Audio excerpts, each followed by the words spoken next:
Mesmo assentados como estamos, abramos nossas Bíblias no livro dos Salmos e façamos a leitura do Salmo de número 69. Diz assim a palavra do Senhor: ao mestre de canto, segundo a melodia, os lírios de Davi. Salva-me, ó Deus, porque as águas me sobem até a alma. Estou atolado em profundo lamaçal que não me dá pé. Estou nas profundezas das águas e a corrente me submerge. Estou cansado de clamar.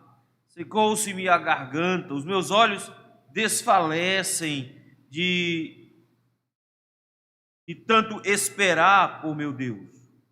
São mais do que os cabelos da minha cabeça os que sem razão me odeiam. São poderosos os meus destruidores, os que com falsos motivos são meus inimigos.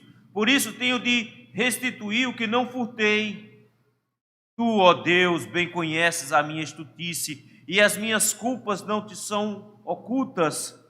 Não sejam envergonhados por minha causa os que esperam em ti, ó Senhor Deus dos exércitos. Nem por minha causa sofram vexames os que te buscam, ó Deus de Israel. Pois tenho suportado afrontas por amor de ti, e o rosto se me encobre de vexame. Tornei-me estranho a meus irmãos e desconhecido aos filhos de minha mãe, pois o zelo da tua casa me consumiu, e as injúrias dos que te ultrajam caem sobre mim. Chorei em jejum, está a minha alma, e isso mesmo se me tornou em afrontas. Pus um pano de saco por veste e me tornei objeto de escárnio para eles. Tagarelam sobre mim os que à porta se assentam, e sou motivo para cantigas de beberrões. Quanto a mim, porém, Senhor, faço a ti em tempo favorável a minha oração. Responde-me, ó Deus, pela riqueza da tua graça, pela tua fidelidade em socorrer. Livra-me do tremendal, para que não me afunde. Seja eu salvo dos que me odeiam e das profundezas das águas. Não me arraste a corrente das águas, nem me trague a voragem, nem se feche sobre mim a boca do poço. Responde-me, Senhor, pois compassiva é a tua graça. Volta-te para mim segundo a riqueza das tuas misericórdias. Não escondas o rosto do teu servo, pois estou atribulado. Responde-me depressa. Aproxima-te de minha alma e redime-a. Resgata-me por causa dos meus inimigos. Tu conheces a minha afronta, a minha vergonha e o meu vexame. Todos os meus adversários estão à tua vista. O opróbrio partiu-me o coração e desfaleci. Esperei por piedade, mas debalde, por consoladores, e não os achei. Por alimento me deram fel, e na minha sede me deram beber a vinagre. Sua mesa torne-se-lhes diante deles em laço, e a prosperidade em armadilha. Obscureçam-se-lhes os olhos, para que não vejam, e faze que sempre lhes vacile o dorso. Derrama sobre eles a tua indignação, e que o ardor da tua ira os alcance.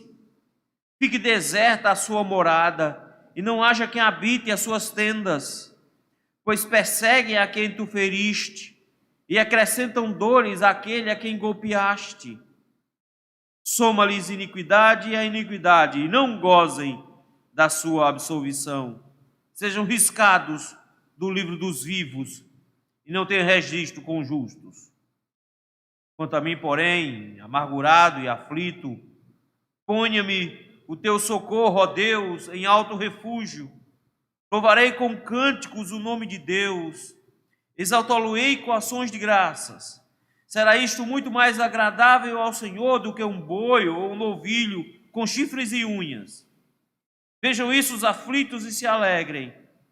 Quanto a vós outros que buscais a Deus, que o vosso coração reviva, porque o Senhor responde aos necessitados e não despreza os seus prisioneiros. Louvem-lhe os céus e a terra, os mares e tudo quanto nele se move, porque Deus salvará Sião e edificará as cidades de Judá, e ali habitarão e hão de possuí-la. Também a descendência dos seus servos a herdará, e os que lhe amam o nome nela habitarão. Vamos orar? Senhor Deus bendito, santo, louvado seja o teu nome.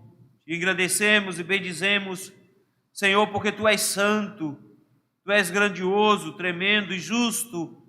O Senhor é bondoso, misericordioso. O Senhor nos guarda, nos protege, nos ama, nos sustenta, nos ampara em todos os momentos da nossa vida. O Senhor, meu Pai, nos garantiu salvação na pessoa de Jesus Cristo, nos congregou com santa vocação no dia do Senhor, nos trouxe hoje até a tua casa, para que pudéssemos buscar a tua presença. Senhor, nós te louvamos por isso. Te agradecemos, meu Pai, pela oportunidade que temos de abrir a tua palavra e buscarmos a tua voz, Senhor.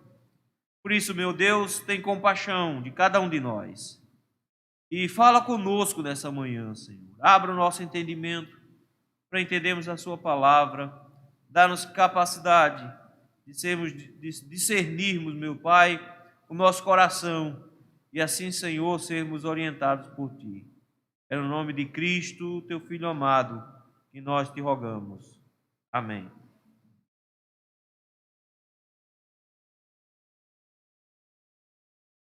No ano de 2014, já fazia 3 anos que estava em guerra, um país chamado Síria. E durante a guerra da Síria, uma história correu o mundo naquele ano, no ano de 2014. Nós não sabemos os detalhes, mas o que nos foi divulgado na mídia no mundo inteiro é que um garotinho de 3 anos de idade, que tinha sido atingido no meio daquela guerra, disse uma coisa que chocou os médicos e que por isso mesmo se espalhou pelo mundo inteiro. Esse garotinho de 3 anos, que durante toda a sua vida a única coisa que viu foi guerra, e que morreu alguns dias depois de dizer isso, olhou para os médicos e disse: eu vou contar tudo para Deus. Eu preciso entender, queridos, que às vezes o sofrimento nos faz isso. Às vezes o sofrimento da vida nos leva a situações onde não existe mais nenhuma saída diante dos nossos olhos. E é porque não existe mesmo. Por vezes o sofrimento nos leva a uma sensação de impotência avassaladora, onde não há mais nada que possamos fazer, nem de ninguém esperar também nada. E a única coisa que nos resta fazer é dizer: eu vou contar para Deus, eu vou dizer para Deus. E é isso que o salmista Davi está fazendo no Salmo de número 69. Ele é um homem que está sofrendo profundamente. Usando as próprias palavras do salmista, ele diz que está atolado no lamaçal, ele está nas profundezas das águas, ele tem um rio passando sobre a cabeça dele, no versículo número 2. Ele clamou tanto ao Senhor que já está com a garganta seca, no versículo 3. Os olhos dele já estão desfalecendo, porque ele espera do Senhor a salvação, mas não consegue encontrar. Ele está cercado de inimigos por todos os lados, inimigos que não têm motivos para o odiar, mas mesmo assim o odeiam. Inimigos que estão cobrando dele satisfação, que estão cobrando dele reposição de coisa que ele não fez. Inimigos que estão em chacota contra ele, o tempo todo rindo dele, até bêbados se tornaram zombadores da história dele. O salmista está aqui em pleno sofrimento, em angústia, ele chora alto, ele precisa de ajuda, ele não possui esperança, e por isso esse salmo, meus irmãos, é um salmo tão profundo e carregado de uma quantidade imensa de emoções. Esse salmo é um dos salmos mais citados em toda a Bíblia. Esse salmo ele só perde para o Salmo 22 e o Salmo 110 em matéria de citações. Nesse salmo em específico, nós temos um estilo literário que às vezes nos confunde. Primeiro que esse salmo ele é plenamente messiânico, principalmente porque a grande maioria das citações que são feitas dele no Novo Testamento dizem que é uma referência a Jesus. Então Davi aqui está sendo, na verdade, um grande profeta que anuncia aquilo que haveria de acontecer na pessoa de Cristo. Mas esse salmo também é confuso para nós, justamente por causa dessa parte que nós vamos meditar hoje. Ele é um salmo imprecatório. E como um salmo imprecatório, ele vai rogar ao Senhor justiça sobre os opressores.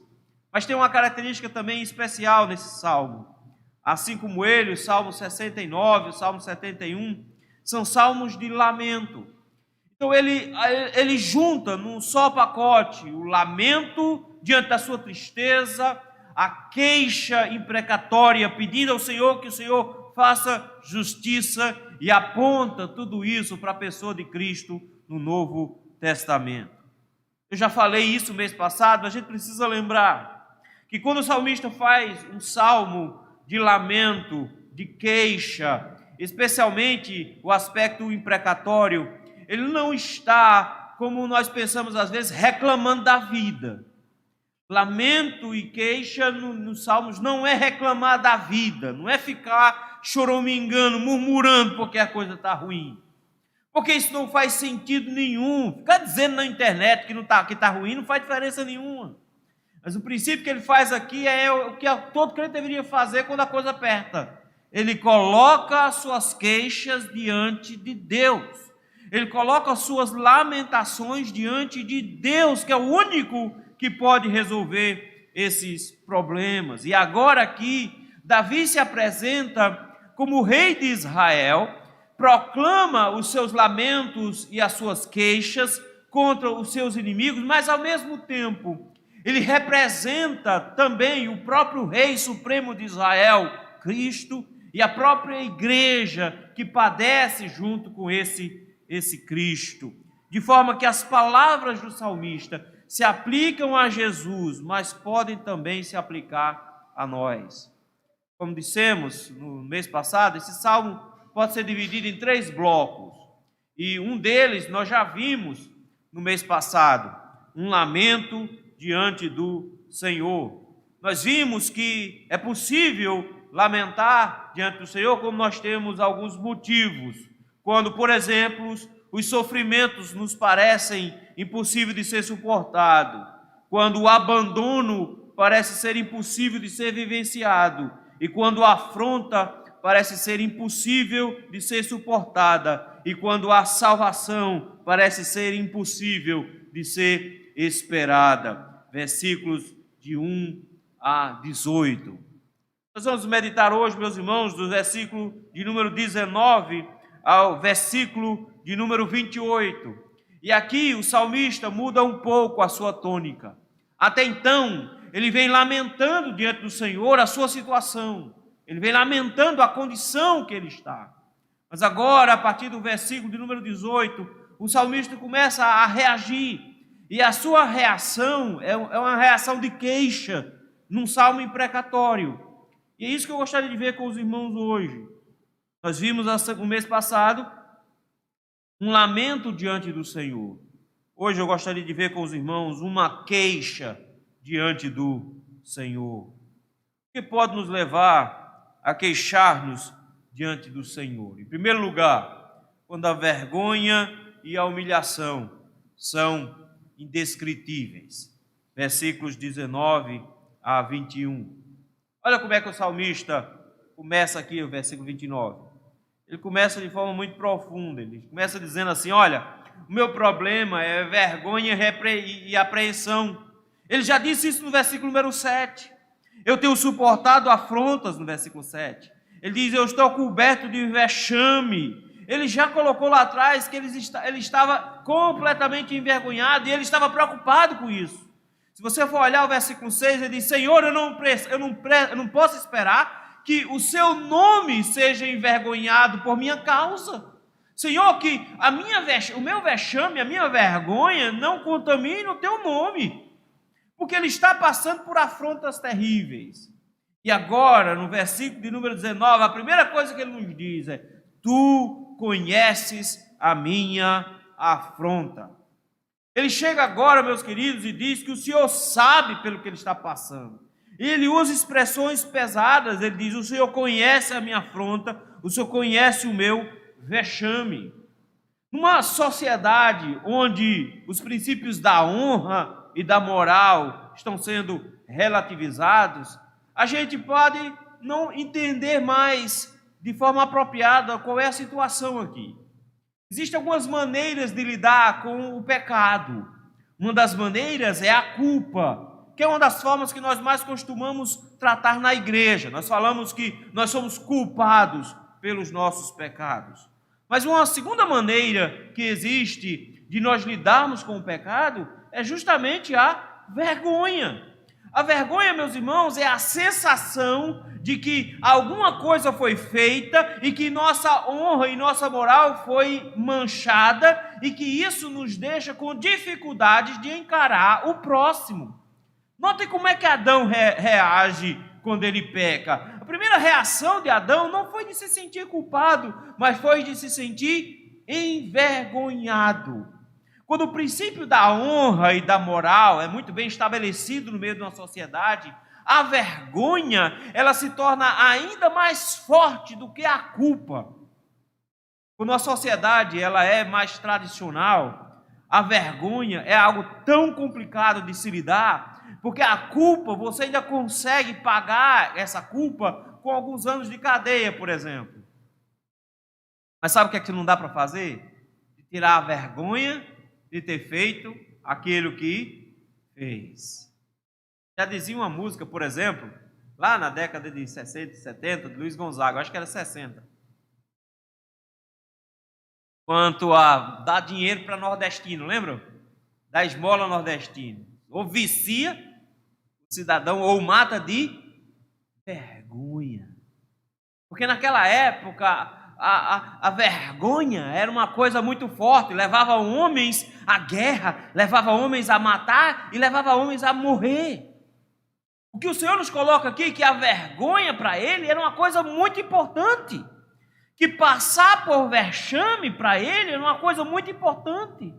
E ele chega agora e diz: o Senhor conhece a situação pela qual eu estou passando, eu estou plenamente envergonhado. Meus irmãos, essa pessoa, Davi aqui no caso, Davi está passando por uma situação de vergonha tão grande, porque ele diz que até os bêbados estão brincando, fazendo cantiga, no versículo 12. Ele está sendo motivo de chacota até em bar.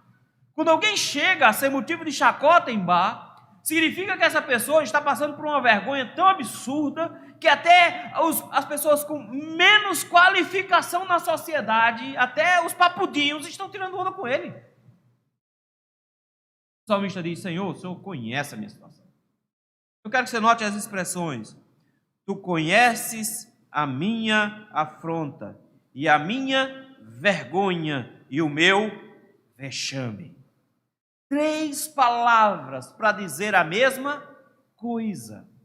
Ele usa 3 palavras para dizer a mesma coisa, para que a gente tenha noção do tamanho do problema pelo qual ele está enfrentando. Ele está dizendo: Senhor, a situação é insuportável. Senhor, a situação está de um jeito que não dá para descrever a forma como eu estou me sentindo. Eu preciso de um buraco para me enfiar. Quero que a terra se abra e eu caia dentro. Tamanha a minha vergonha.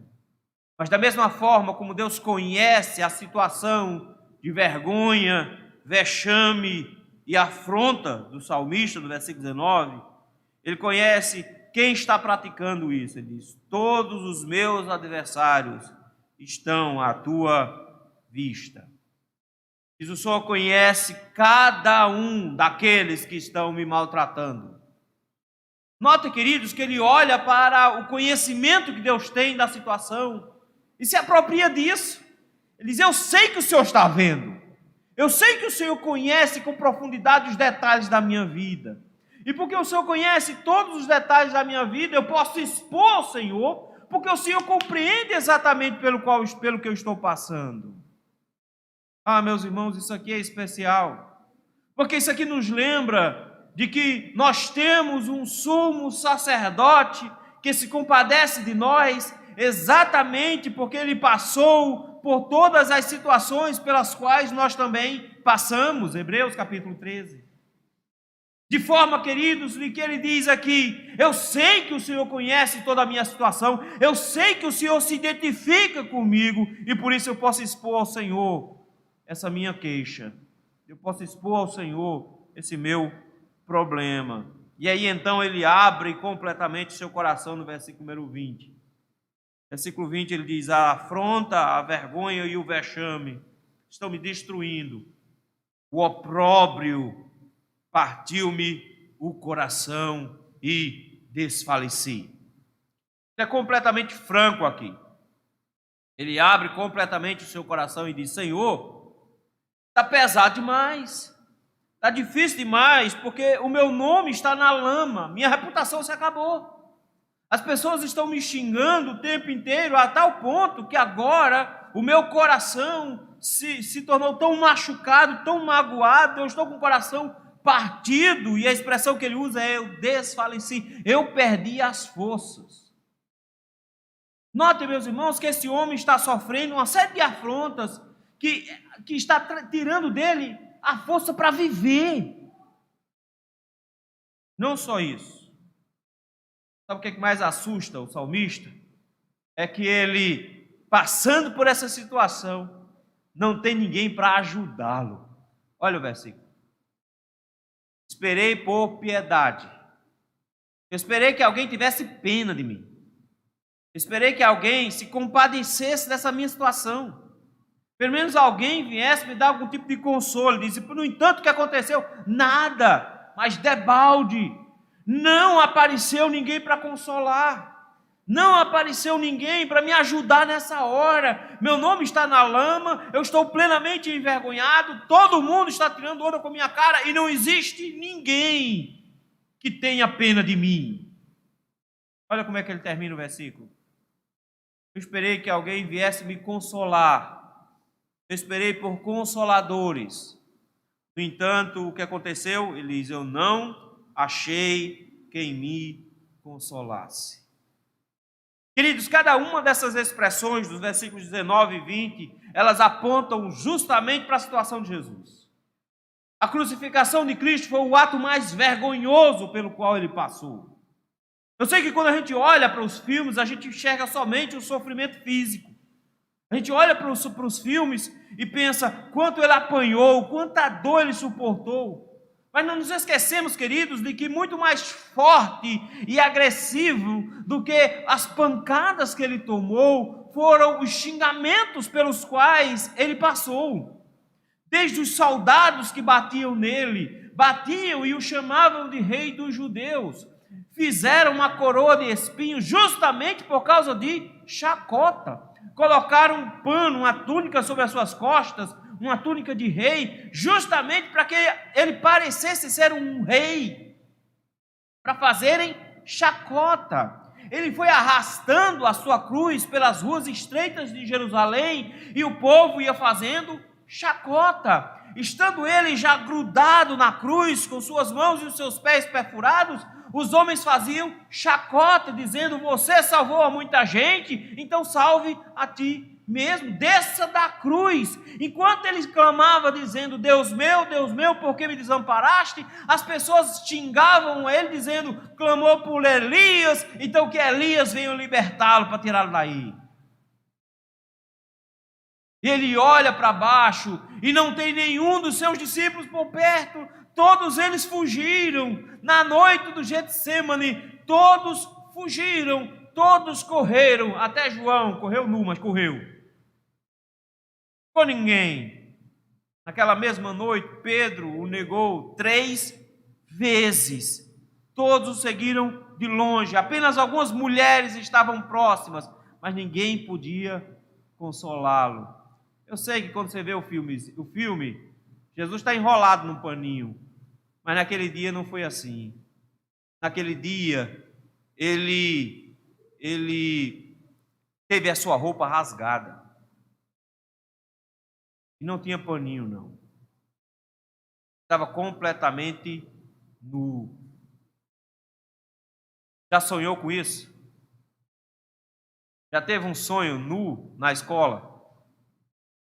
Já sonhou com esse negócio? Não. Nunca sonhou com esse negócio? Uma situação boa? Quem já sonhou sabe como é que o negócio é ruim. Sonhar que está nu. Primeira reação de alguém que está nu: tenta cobrir a nudez com as mãos.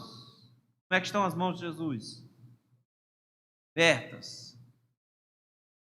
Ele está nu na frente das pessoas. Todo mundo ri dele. Diz: eu estou com vergonha.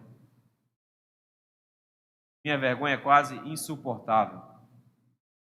E o Senhor sabe disso. A vergonha dos nossos pecados estava exposto no rosto de Jesus. A vergonha de encarar tudo isso. Em meio a isso tudo se somam agora os sofrimentos físicos dele.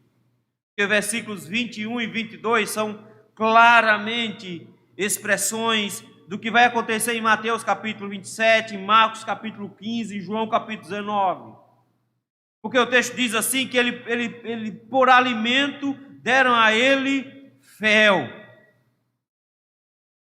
texto nos diz, meus irmãos, lá em Mateus capítulo número 26, capítulo 27, que deram a Jesus fel, ervas amargas a ele.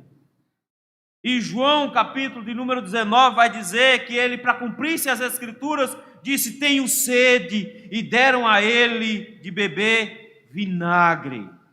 Eu sei que muita gente diz: não, vinagre aqui foi dado porque era uma maneira de diminuir as dores, como se o vinagre tivesse sido dado para aliviar o sofrimento. Não é isso que Davi está dizendo, não. Davi está dizendo que isso aqui foi uma tortura. Que enquanto ele tinha fome, deram uma comida tão amarga para ele que ele não podia sequer tocar na boca. Que quando ele estava com sede, deram a ele justamente uma bebida que era intragável.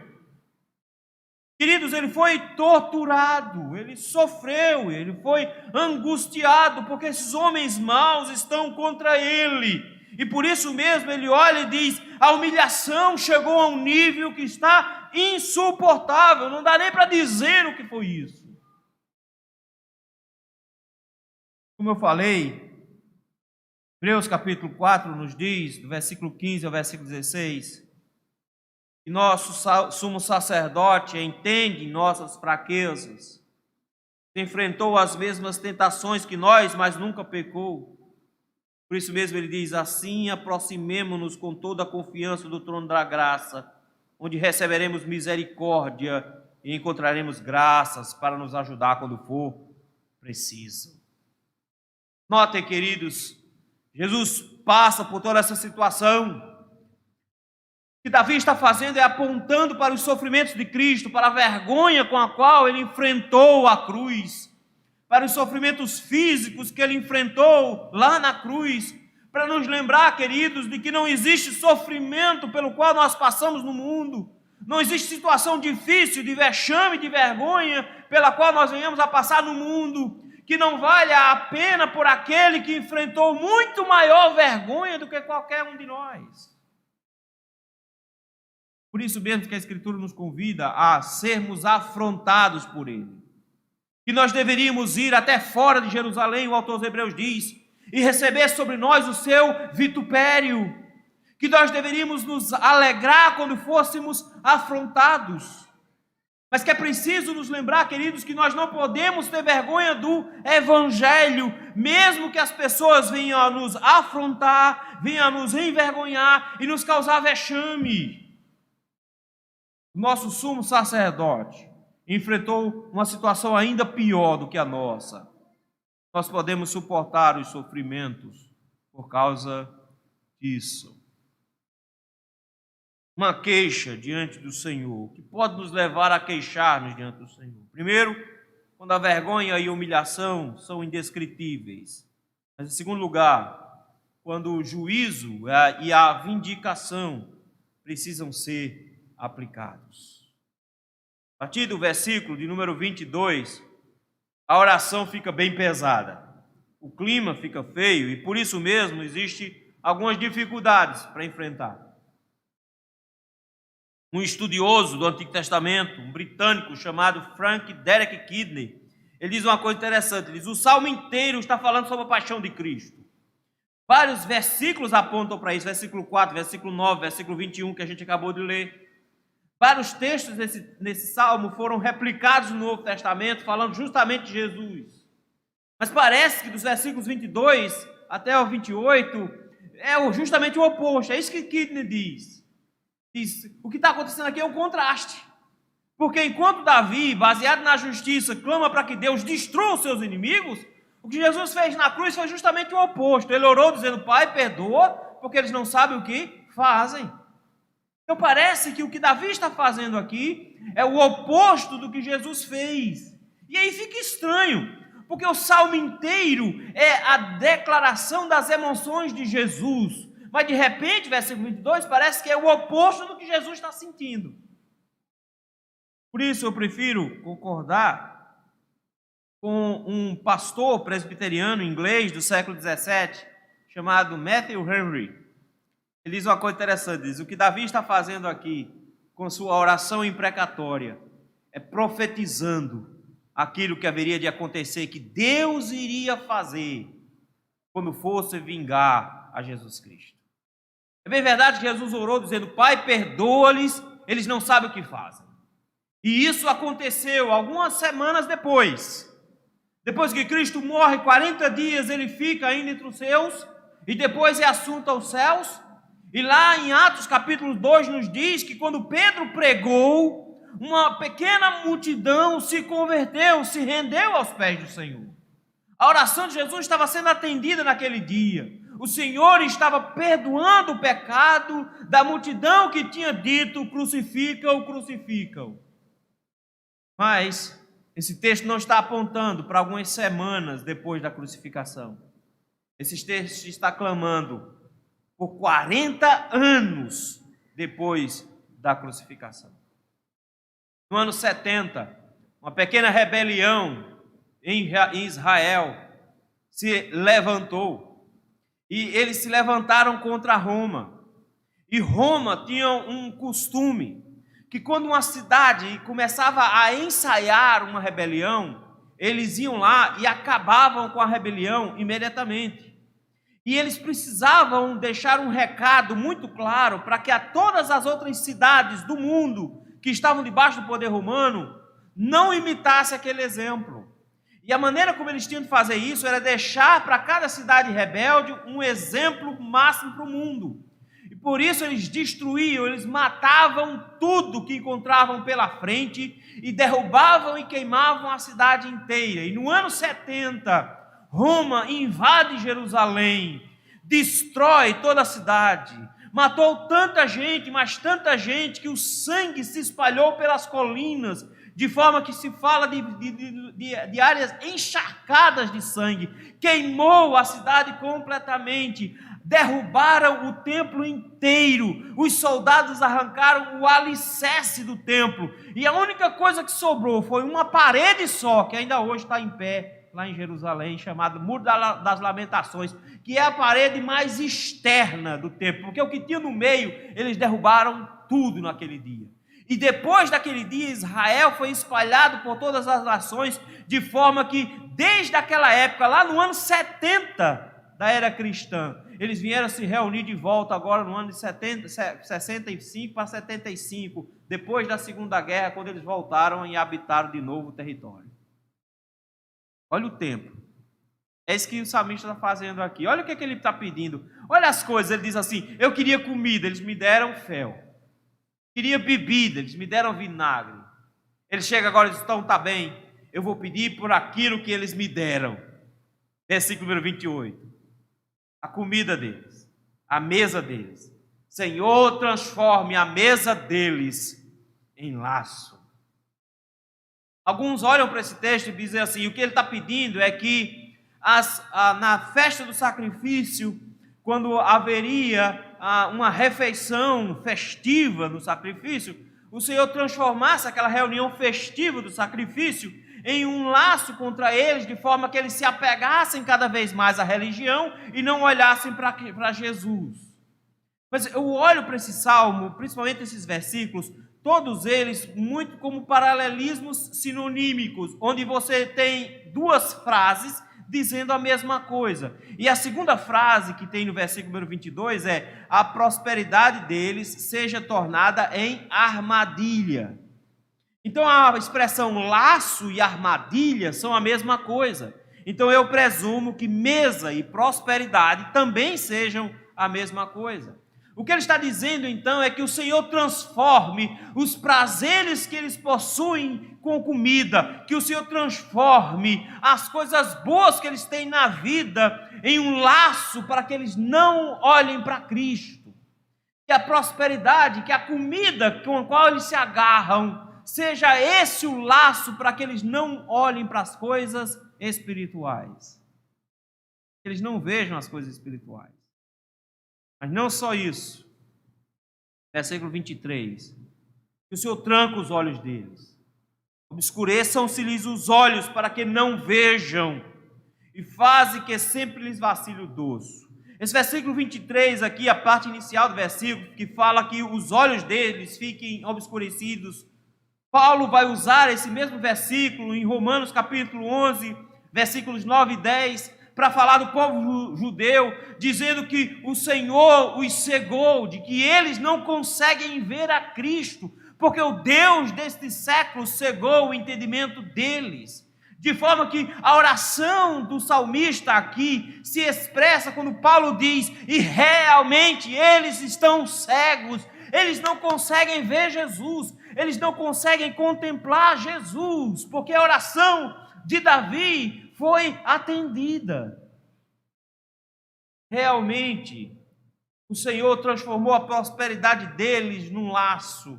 Realmente, o Senhor cegou os olhos deles e eles não conseguiram contemplar Jesus. Jesus veio para os que era seu e os seus não receberam. A luz do mundo estava entre os homens, mas os homens preferiram muito mais as trevas do que a luz. João capítulo 1. É por isso que o salmista também pede o seguinte: faze que sempre lhes vacile o dorso. O que ele quer dizer com vacilar o dorso? É medo. É medo a tal ponto que a pessoa começa a se tremer e que o corpo da pessoa descontrole. Já notou que medo vai subindo? Ele começa com as pernas bambas, aí depois as mãos ficam tremendo também, mas dependendo do tamanho do medo, você se requebra todinho. Os ombros também ficam, né? Está dizendo, Senhor, que eles fiquem tão assustados, mas tão assustados, que para sempre os ombros deles fiquem tremendo. Isso aconteceu quando Roma entrou na cidade. Porque não sobrou ninguém. Eles vão ficar com medo. Não só isso. Versículo número 24 em diante, ele começa agora a implicar em coisas muito mais sérias. Ele diz assim: derrama sobre eles a tua indignação. E a segunda frase: e o ardor da tua ira, que é a indignação, os alcance. Ele chega agora e diz: Senhor, eles rejeitaram o teu filho, mas pior do que isso, Jesus nos conta uma parábola dizendo que um homem tinha um terreno que foi arrendado a um grupo de outros, e que depois ele tenta reaver esse terreno e manda escravos, manda servos para dar as ordens, e esses homens matam os servos para não devolver o terreno. E o texto diz que esse homem então pensa assim: eu vou mandar o meu próprio filho. E esse rei manda o filho dele, porque ele pensa: pelo menos o meu filho eles vão respeitar. E o texto nos diz que esses homens pensam assim: vamos matar o filho, porque quando nós matarmos o filho, não haverá mais quem receba a herança, então o terreno vai ser nosso. E ele pergunta então: o que é que esse rei vai fazer quando matarem o filho dele? O que o salmista está dizendo é: Senhor, que o Senhor derrame a sua ira sobre eles, que o Senhor despeje sobre eles a sua indignação, que o Senhor mostre que não concordou com isso. A Jerusalém inteira gritou, quando Pilatos diz: esse homem é inocente. A Jerusalém inteira gritou: que caia sobre nós o sangue dele e caia sobre os nossos filhos. Eles gritaram: nós recebemos o preço, nós pagamos, que matem-o. É por isso que quando Jesus anda pelas ruas estreitas de Jerusalém e mulheres choram pelo caminho, ele diz: não chorem por mim, eu sou o lenho verde queimando, os seus filhos serão lenha seca, eles vão queimar de forma muito pior. A indignação do Senhor viria e destruiria Jerusalém por completo. E aí, versículo 25, ele diz: fique deserta a sua morada, e não haja quem habite em suas tendas. Essa expressão é como que dizendo que nem a casa de vocês se aproveite, que até a casa de vocês seja derrubada.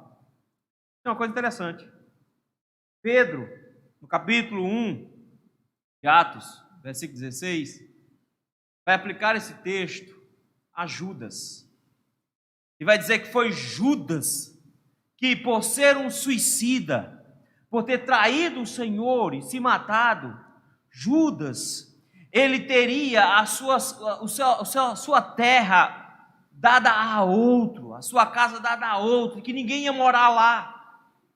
Ele aplica esse texto dizendo que foi Judas que teve a condenação da parte de Deus, de que Judas que traiu a Cristo, foi ele que teve a sua morada deserta, foi ele que teve tendas que não serão habitadas.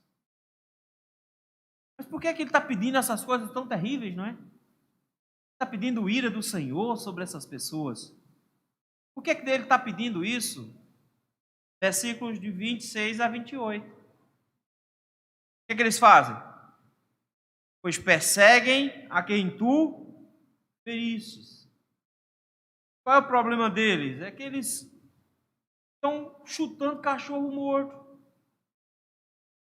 Queridos, Isaías nos lembra que o Senhor foi ferido pelo seu pai. Que ele, Deus, agradou moê-lo. Jesus estava sendo ferido pelo seu pai. E o que esses homens fizeram? Acrescentaram ainda mais sofrimento ao que Jesus já estava passando. É por isso que eles estão sendo punidos aqui. Ele diz: esses homens perseguem a quem o Senhor feriu. A expressão ferir, golpeaste, está vendo aí? Tudo juntinha. Eles acrescentam dores a quem tu golpeastes. Versículo 27. Bota pecado por cima de pecado. Eles vão juntando, acumulando. É por isso que ele termina o versículo 27 dizendo que eles não gozem de absolvição. Que o Senhor não os perdoe. Que o Senhor os puna, porque eles vão matar o seu filho. Sabe como é que ele termina? Ele termina de forma ainda mais dura. Olha como é que termina o versículo 28. Sejam riscados do livro dos vivos. A expressão aqui traz a ideia de que eles morram. Quem estiver vivo seja retirado da lista, porque eles foram eliminados. Mas ainda fica pior no final do versículo, porque nós descobrimos que o livro dos vivos aqui não é a lista dos que escaparam. O livro dos vivos é uma coisa ainda pior. Olha a expressão, ele diz: e que não tenham registro com os... Então o livro que ele está falando não é o livro de vivos, é o livro dos que vivem, dos justos, o livro da vida. Pastor, mas dá para arriscar o nome? Eles eram Israel. Vocês não entenderam? Eles eram o povo da aliança. Ele está dizendo, Senhor, que eles não sejam contados com o povo da aliança. Porque Salmo de número 1 diz que os perversos não prevalecerão no juízo, nem os pecadores na congregação do justo. Ele diz, Senhor, eles não podem entrar na lista dos salvos. Eles não podem entrar.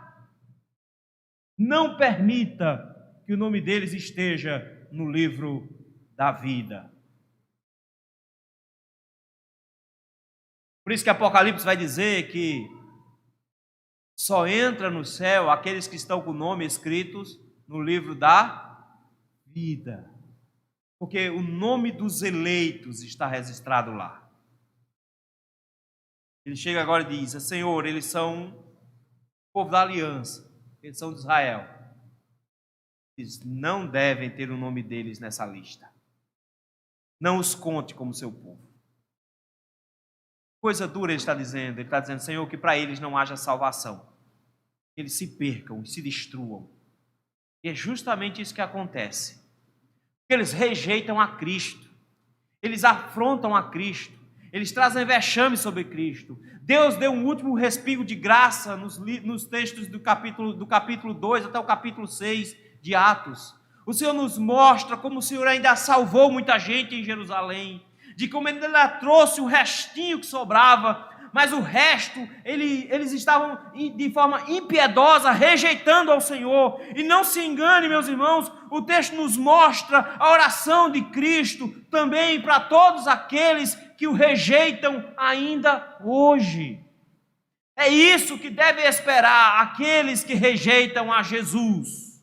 O que é que eles podem esperar se eles rejeitam a Cristo? O que é que eles podem esperar se eles se levantam contra Cristo? Se eles são inimigos de Cristo, o que é que eles podem esperar? Ao contrário do que muitos pregam, de que todos serão salvos no final, o que o texto nos diz é que existe um livro e que existem muitos nomes que não estarão lá.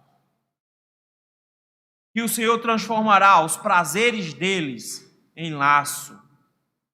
E o Senhor transformará a forma como eles enxergam o mundo, para que eles não consigam enxergar a salvação em Jesus Cristo.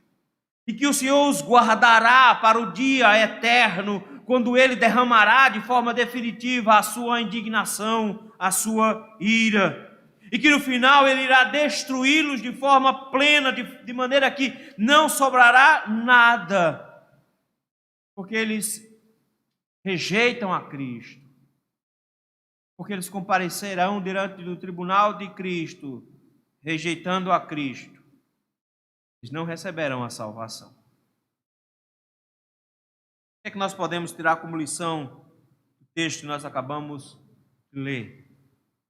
Essa queixa feita por Davi aponta para a vida de Cristo, mas também, ao mesmo tempo, aponta para a nossa. Irmãos, a cada dia que passa, os sofrimentos dos crentes estão aumentando. Está havendo essa semana dados de alguns grupos cristãos que fazem monitoramento da perseguição no mundo. E um dos dados me surpreendeu, eles: nós estamos vivendo uma perseguição de igual proporção ao século II. Estão morrendo cristãos do jeito que estavam morrendo no século II. O paganismo ressurgiu com uma força tão grande no coração das pessoas que se dizem até cristãos, que estão perseguindo. Então, queridos, o que espera para a igreja de Cristo não são dias bons, são dias difíceis, dias de sofrimento. E quanto mais passam os dias, note como a gente fica o tempo todo sendo envergonhado. De forma que muitos crentes estão sendo tentados a negar a Cristo, a negar que são crentes no trabalho, a negar que são crentes na escola, a negar que são crentes na faculdade. Se escondem porque não querem passar por vergonha, se escondem porque não querem ser achincalhados, não querem ser menosprezados e ouvir xingamento. Ah, meu irmão, nós não podemos deixar que isso aconteça conosco. Mas pelo contrário, nós devemos nos animar e nos orgulhar do fato de que nos foi dado o privilégio de passarmos pelas mesmas afrontas pelas quais passou Jesus. fui crente ainda pequeno, antes dos 8 anos de idade, lá na década de 80, sertão paraibano, que quando você pegava a Bíblia e colocava debaixo do braço, eles chamavam de desodorante de crente. Era isso que eles chamavam. Chamavam a gente do povo do livro da capa preta. E de uma porta da minha casa até a igreja, o povo saía berrando, porque chamava a gente de bode. Lá vai os bode. Quando não berrava, ficava dizendo aleluia, irmão, e a gente ia, baixava a cabeça e ia. A gente se envergonhava. Não era em toda venda que a gente podia comprar, porque eles não deixavam a gente comprar, dizia que não vendia para crente. Não dava para comprar casa, porque a minha cidade inteira era consagrada a São Francisco. E era muito difícil comprar algum lugar, porque as pessoas diziam, a gente não vende para crente aqui. Para aqui a gente não vende. E por algum tempo, a gente precisou ir para a cidade vizinha para fazer feira, porque não dava para comprar na cidade. Já saí de uma cidade debaixo de pedrada, porque o carro, não deixaram o carro da gente parar. A gente ia com a veraneia velha para pregar o evangelho, e eles encobriram a veraneia velha de pedra. Já estive em culto, onde foi interrompido o culto, porque a mesa da Santa Ceia foi abalada por um paralelepípedo que lançaram em cima da igreja e caiu no meio da mesa da Santa Ceia. Vi o pastor Agêulio Pinto ser ameaçado de morte e ter que fugir da praça da minha cidade, porque disseram que iam matá-lo naquele dia. Vocês acham que a vida vai ficar melhor? Nós vamos sofrer, meus irmãos, vamos ser afrontados, achincalhados, vão nos xingar, vão nos fazer passar vergonha. Mas o nosso sumo sacerdote suportou coisas piores. Isso nos dá a tranquilidade de passarmos também por isso. Isso nos dá a certeza de que isso não é ruim. Porque quando o povo de Deus é achincalhado e envergonhado, é porque ele está seguindo os mesmos passos do seu mestre. Ele disse na sua oração, se eles fizeram isso comigo, eles vão fazer a mesma coisa com vocês. Nós temos um sumo sacerdote que se compadece de nós. Por isso, quando estivermos, meus irmãos, numa situação onde a vergonha e a humilhação sejam grandes demais para serem suportados, não reaja com violência, não reaja com agressividade, não se sinta ofendidinho e parta para cima. Queixe-se para Deus. Diga para Deus, dizendo, Senhor, olha o que eles estão fazendo, o Senhor conhece a minha reputação. O Senhor sabe quem são essas pessoas. Que o Senhor tome providências. Porque nossa luta não é contra carne ou sangue, contra esquerdista ou direitista. A nossa luta é contra Satanás, seus anjos e suas hostes celestiais, suas hostes infernais. Ah, meus queridos, nós temos um sacerdote que entende o que é passar por xingamento. Mas não se engane.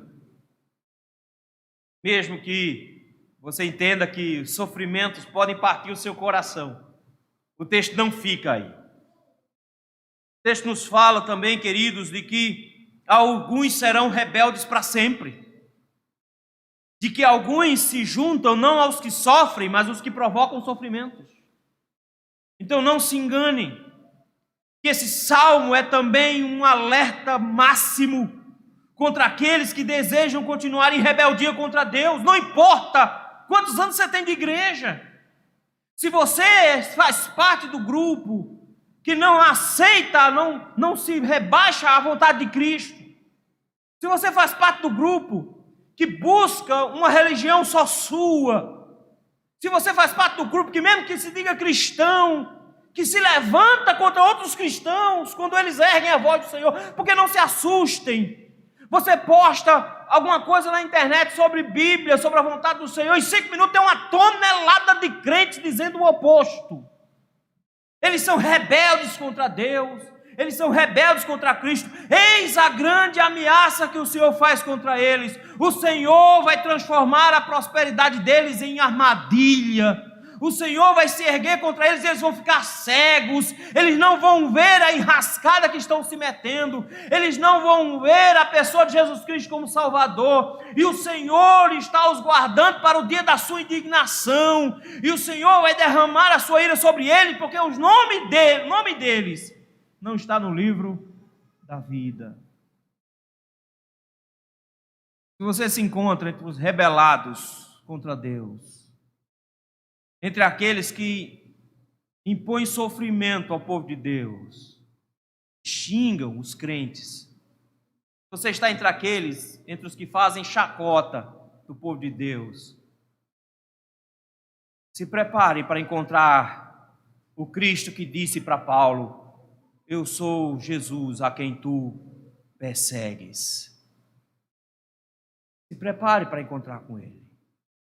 Seria bom que você o encontrasse hoje e humildemente se jogasse no chão e clamasse por misericórdia, porque Ele ainda pode salvar você. Se você não fizer isso, se você não se render a Cristo, Ele está guardando você para o dia final. Então, o conselho que o Senhor te dá hoje é: renda-se enquanto pode. Beije o filho, Salmo de número 2, para que ele não se irrite. Renda-se ao Senhor imediatamente. Aquele garotinho disse: eu vou contar para Deus o que vocês estão fazendo. Nós fazemos a mesma coisa e dizemos: Senhor, olha o mundo. O que é que a gente faz? Vou contar para o presidente. Faz nada. Vou recorrer à justiça. Está em nada. Eu vou me queixar para Deus. Aí você vai descobrir um Deus que vai te consolar, porque Ele também passou por isso. E um Deus que não vai deixar barato no dia final. Que Deus nos abençoe, meus irmãos.